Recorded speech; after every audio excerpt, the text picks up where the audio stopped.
നമസ്കാരം, റവറിച്ചിൻ്റെ മറ്റൊരു യൂട്യൂബ് വീഡിയോയിലേക്ക് എല്ലാവർക്കും സ്വാഗതം. അപ്പോൾ നമ്മളിപ്പോൾ ഇന്നിപ്പോൾ ഇവിടെ ഇരിക്കുന്നത് 2019 മോഡൽ എറ്റിയോസ് ലിവ ഡീസൽ വണ്ടിയാണ്.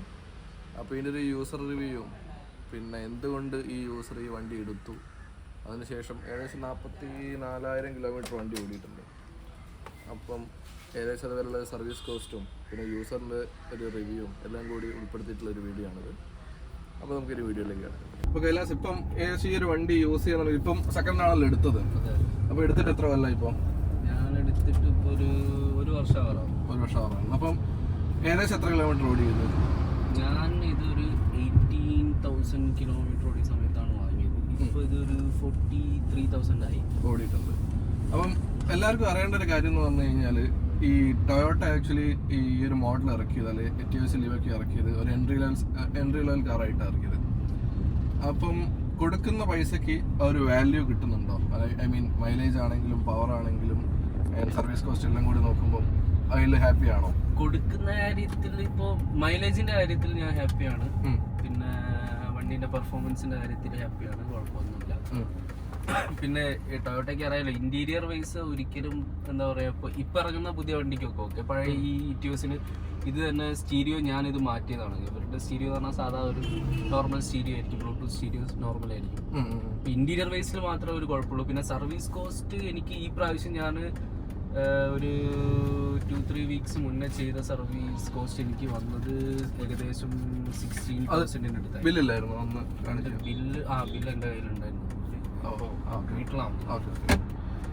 അപ്പം നോർമലി എത്രയാ ഇപ്രാവശ്യം ഒരു മോട്ടറിന്റെ കാര്യം എന്നോട് പറഞ്ഞിരുന്നു? ഇപ്പൊ വൈപ്പറിന്റെ മോട്ടർ, അതായത് വൈപ്പറിന്റെ അവിടുന്ന് വെള്ളം വരുന്ന ഒരു സംഭവം ഉണ്ട്. അപ്പൊ അതിൻ്റെത് ഞാനിപ്പോ മാറ്റിയത് ഏകദേശം 6,000 അതിന് മാത്രം കോസ്റ്റ് വന്നു. ഇപ്പൊ മൈലേജ് ഒക്കെ ലോക്കലിലൊക്കെ മൈലേജ് എനിക്ക് എങ്ങനെ പോയാലും 21-22 എങ്ങനെ പോയാലും കിട്ടുന്നുണ്ട്. ഞാൻ അത്യാവശ്യം എന്താ പറയാ, കുറച്ച് അത്യാവശ്യം. അപ്പൊ എനിക്ക് എന്റെ ഒരു ഇതിൽ 21-22 എന്തായാലും കിട്ടുന്നുണ്ട്. പിന്നെ ബാക്കി എന്തെങ്കിലും വേറെ എന്തെങ്കിലും, അതായത് ഇപ്പൊ യൂസ്ഡ് കാറാണോ എടുത്തത്? ഞാൻ അധികം മീൻസ് ഞാൻ കുറെ കാർ യൂസ് ചെയ്തിട്ടുണ്ട്. ഞാൻ അധികം യൂസ്ഡ് കാർ തന്നെയാണ് കൂടുതൽ ഉപയോഗിക്കാറ്, ഫ്രഷ് അങ്ങനെ ഉപയോഗിക്കാറില്ല. അപ്പം ഞാൻ എല്ലാം അത്യാവശ്യം കാറുകളൊക്കെ എല്ലാം ഉപയോഗിച്ചിട്ടുണ്ട്. സ്വിഫ്റ്റ് ആയാലും റിക്സ് ആയാലും ഇന്നോവ, താറ് എല്ലാം ഉപയോഗിച്ചിട്ടുണ്ട്. പിന്നെ ഇത് എനിക്ക് വെച്ചാൽ എനിക്ക് ഒരു ഡെയിലി യൂസ് ആണ്. ഞാൻ എപ്പോഴും കാറിൽ തന്നെ ഞാൻ ബൈക്ക് ഉപയോഗിക്കാം. ഞാൻ ഇന്ററപ്റ്റ് ചെയ്യാം. എന്തുകൊണ്ട് ടൊയോട്ട? മൈലേജ് ഈ കാറിൽ ഞാൻ ആകെ മൈലേജ് കാര്യം എനിക്ക് ഭയങ്കര ഇഷ്ടമാണ്. മൈലേജും പെർഫോമൻസും. ഞാൻ അതുപോലെ തന്നെ പെർഫോമൻസിന്റെ കാര്യം പറയുമ്പം റിഡ്സിൽ വരുന്നത് ഒരു 190 PS വരുന്ന ഒരു എഞ്ചിനാണ്, 1.3 ലിറ്റർ വരുന്നത്. അതിന് 75 bhp ഉണ്ട്. പക്ഷെ ഇതിലേക്ക് വരുമ്പോൾ 67 bhp ആൻഡ് 170 Nm ടോർക്കേ ഉള്ളൂ. ആ ഒരു പവർ ഡിഫറൻസ് ഓടിക്കും പറയാനുണ്ടോ? ഓടിക്കുമ്പം റിക്സ് ഡീസൽ ഞാൻ ഉപയോഗിച്ച റിക്സ് ഡീസലിന്റെ പവർ എനിക്ക് ഭയങ്കരമായിട്ട് ഇഷ്ടമുള്ളതാണ്. ആ ഒരു പവർ എന്തായാലും ഇതിന് ഇല്ല. പിന്നെ മൈലേജിന്റെ കാര്യത്തിൽ റിക്സിനെ കമ്പയർ ചെയ്യുമ്പോൾ ഈ വണ്ടി തന്നെയാണ് നമുക്ക് ബെറ്റർ. ലൈക്ക് പിന്നെ ഈ സസ്പെൻഷനും കാര്യങ്ങളും അതുപോലെ തന്നെ ഹാൻഡ്ലിങ്, സ്പീഡിൽ പോകുമ്പോൾ എന്തായാലും ഹൈവേസിലൊക്കെ എന്തായാലും പോയിട്ടുണ്ടാവല്ലോ. കുഴപ്പമൊന്നുമില്ല, എനിക്ക് അങ്ങനത്തെ ഒരു ബുദ്ധിമുട്ട് ഇതുവരെ വന്നിട്ടില്ല. കയ്യിൽ ഒതുങ്ങും, നല്ല കൺട്രോൾ ആയിട്ട് കിട്ടുന്നുണ്ട്. സ്റ്റിയറിംഗ് ഫീഡ്ബാക്കും കാര്യങ്ങളൊക്കെ നല്ല ഫീഡ്ബാക്ക്, കുഴപ്പമൊന്നുമില്ല കാര്യങ്ങളൊക്കെ. എന്തെങ്കിലും നെഗറ്റീവ്സ് പിന്നെ ഉണ്ടായിട്ടുണ്ടോ? നെഗറ്റീവ്സ് എന്ന് പറഞ്ഞാൽ അതിപ്പോ എന്താണെന്ന് എനിക്കറിയില്ല. അപ്പം ചില സമയത്ത് ഇപ്പോൾ നല്ല മഴയുള്ള, അത് ABS-ന്റെ പ്രശ്നമാണെന്ന് എനിക്ക് തോന്നുന്നത്. മഴയുള്ള സമയത്ത് നമ്മളിപ്പോൾ പോവുകയാണെങ്കിൽ 80 above ആകുമ്പോഴത്തേക്കും വണ്ടി ഒരു ചെറിയൊരു ജർക്കിങ് വരും, ആട്ടം. മഴയുള്ള സമയത്ത് അല്ലാത്ത ഉണ്ടാവാറില്ല. ABS വരുന്ന മോഡലാണ്. അതായത് 80 above കിടക്കുമ്പോൾ വണ്ടി തന്നെ ഒരു പിടുത്തം അതിന് കൺട്രോൾ വെക്കുന്നുണ്ട്, നമ്മൾ ബ്രേക്ക് ഔട്ടാതെ. അത് എന്തെങ്കിലും ഇഷ്യൂ ആണോ അതോ ഇവര് അങ്ങനെ ചെയ്ത് വെക്കുന്നതാണോ എന്താണെന്ന് അറിയില്ല. ഒരു 80 above കയറുമ്പോൾ മാത്രം മഴയുള്ള സമയത്ത്, അതായത് വെള്ളം റോട്ടിലുള്ള സമയത്ത്. അല്ല, ഇതിപ്പം എടുത്തിട്ട് ഒരു കൊല്ലമായതല്ലേ പറഞ്ഞത്? ഒരു കൊല്ലം ആവാറാ. അപ്പൊ അന്ന് മാർക്കറ്റിൽ മീൻസ് എത്രയായിരുന്നു എടുത്തത് വണ്ടി?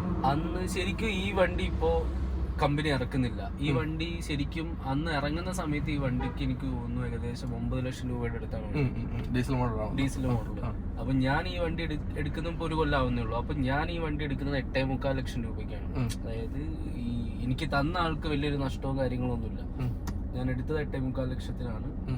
പിന്നെ സെക്കൻഡ് ഹാൻഡ് വണ്ടി കൂടുതൽ ഞാൻ ചൂസ് ചെയ്യാൻ കാരണം ഇപ്പോൾ നമ്മളിപ്പോൾ ഒരു ഫ്രഷ് എനിക്ക് വണ്ടി മാറ്റി മാറ്റി ഉപയോഗിക്കാൻ ഭയങ്കര ഇഷ്ടമുള്ള ഒരാളാണ്. ഞാൻ ഒരു കാർ തന്നെ 5 കൊല്ലം ഉപയോഗിക്കുക അല്ലെങ്കിൽ 2 കൊല്ലം ഉപയോഗിക്കുക അങ്ങനെ ഒന്നുമില്ല. ഞാൻ ഇടയ്ക്കിടയ്ക്ക് മാറ്റും. അപ്പം അങ്ങനത്തെ ഉള്ള ഒരാളാണ് ഞാൻ. അപ്പം ഭാവി എന്താ, അത് വണ്ടി കൊടുക്കാന്നാണോ? വണ്ടി ഞാനിത് എനിക്ക് അത്യാവശ്യം ഒരു റേറ്റ് കിട്ടി കഴിഞ്ഞാൽ ഞാൻ ഈ വണ്ടി കൊടുക്കും. കാരണം വെച്ചാൽ ഞാനിപ്പോൾ ഇത് 4 ടയർ ഞാനിപ്പോൾ പുതിയതിട്ടിട്ടുണ്ട്. പിന്നെ ഇപ്പോൾ സർവീസ് ഇപ്പോൾ കഴിഞ്ഞിട്ടുണ്ട്. സർവീസ് ചെയ്തിട്ട് ഇപ്പോൾ എനിക്ക് തോന്നുന്നു 2 ആഴ്ച ആവുന്നേ ഉള്ളൂ. 4 പുതിയ ടയറാണ്. അപ്പൊ വീഡിയോ കാണുന്നവരോട് പറയണോ വണ്ടി കൊടുക്കാനുള്ളതാണ്? 40,000 ഓടിയിട്ടേ ഉള്ളൂ. പറയാം. ഓക്കെ. അപ്പൊ എത്ര വില കിട്ടേ കൊടുക്കുന്നുള്ളത് അത് പിന്നെയാണോ ചർച്ച ചെയ്തിട്ടാണോ എങ്ങനെയാണ്? അല്ലെങ്കിൽ മിനിമം എത്ര റേറ്റ് കിട്ടുന്നത് അങ്ങനെ എന്തെങ്കിലും ഉണ്ടോ?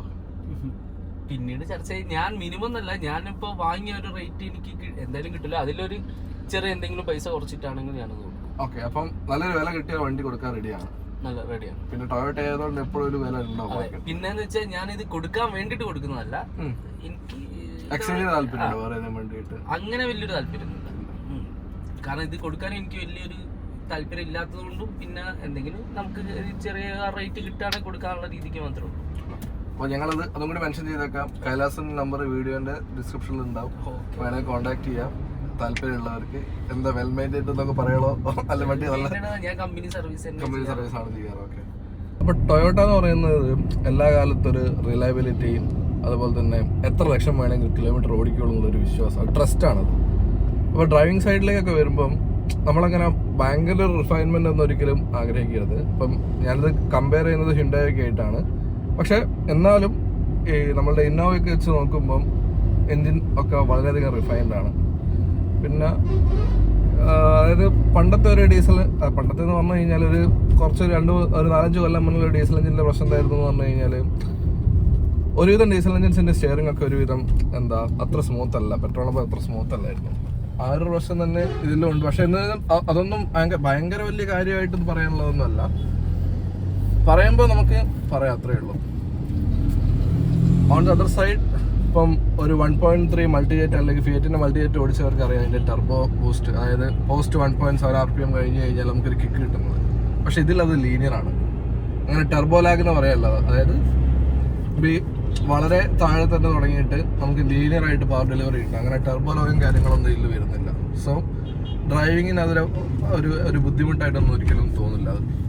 ഈ 1.3 ആ ഡീസൽ ഓടിക്കുന്നവർക്കുള്ള ഒരു പ്രശ്നം എന്ന് പറഞ്ഞു കഴിഞ്ഞാൽ ആദ്യമായിട്ട് ഓടിക്കുന്ന യൂസർക്കൊക്കെ ആണെങ്കിലും നമ്മൾ വിചാരിക്കും ട്രാഫിക്കിൽ ഇതെന്താ വണ്ടി വലിയാത്തത്. ആ ഒരു ഫീലൊന്നും എന്തായാലും ഇതിലില്ല. സ്മൂത്ത് ആൻഡ് ലീനറായിട്ട് പവർ ഡെലിവറി ഉണ്ട്. പിന്നെ ക്ലച്ച് എന്ന് പറഞ്ഞു കഴിഞ്ഞാൽ അങ്ങനെ ഭയങ്കര സ്മൂത്താണ്. ഗിയറും കാര്യങ്ങളൊക്കെ ഓൺ ഇതാണ്, എന്താ പറയുക, ഓൺ പൊസിഷനാണ്. കറക്റ്റ് അത് സ്ലോട്ടിലും കാര്യങ്ങളൊക്കെ കറക്റ്റ് വീഴുന്നുണ്ട്. അങ്ങനെ എന്താ പറയുക സ്ലിപ്പോ കാര്യങ്ങളൊന്നുമില്ല. അപ്പോൾ ഈ വണ്ടി ഏകദേശം 43,384 കിലോമീറ്ററാണ് ഓടിയിട്ടുള്ളത്. അപ്പം ടൊയോട്ടയ്ക്ക് ചിലവർ പറയുന്നത് ഇതിന് ലോ മെയിൻ്റനൻസ് കോസ്റ്റ് ആണെന്നാണ്. പക്ഷേ ഞാൻ യൂസറായിട്ട് സംസാരിച്ചപ്പം ഇപ്രാവശ്യത്തെ ഒരു വൈപ്പറിൻ്റെ ഒരു മോട്ടർ പോയിട്ടുണ്ടായിരുന്നു. അപ്പോൾ ആ വൈപ്പറിൻ്റെ മോട്ടർ മാറ്റാൻ ഏകദേശം ഒരു 6,000 രൂപയുടെ അടുത്തായി അവർക്ക്. ടോട്ടൽ ബില്ല് വന്നത് ഏകദേശം 16,000 എന്ന് പറഞ്ഞു കഴിഞ്ഞാൽ ഇവൻ ദോ ഒരു പാർട്ട് ചേഞ്ച് ഉണ്ടെങ്കിലും അത്ര ചെറിയ എമൗണ്ട് അല്ല.